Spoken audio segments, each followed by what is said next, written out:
Hello everyone and welcome back to a new lesson. So what I've got for you today is a little embellishment for grooves. So this is great if you're just grooving along in the pocket and you don't want to do a big drum fill, but you want to add a little something to create a bit of variety. So I'll show you the pattern now.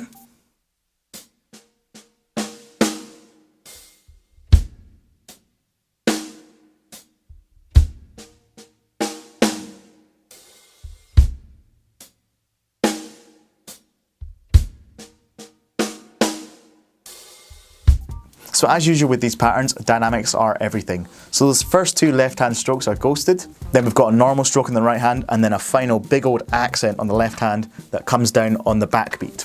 So what I'll do is I'll show you that in a groove context.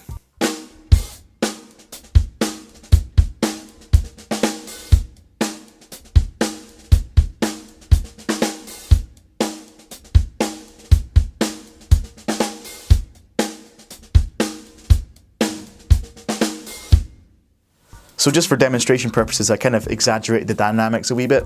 You can be a lot more subtle with it if you just tone those dynamics down. It just depends on the kind of music you're playing.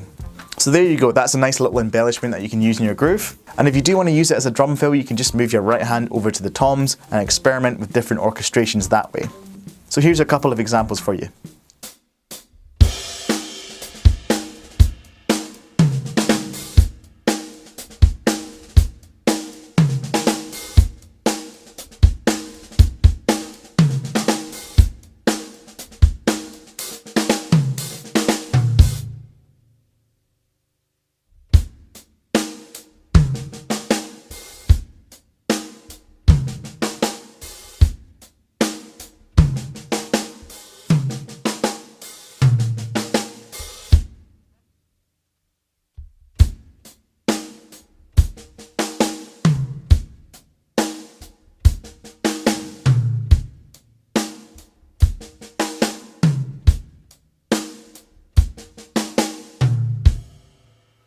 Anyway, that just about wraps up this small lesson. I hope you enjoyed. This is something I use all the time, so I encourage you to try it out. But until next time, take care. See you later.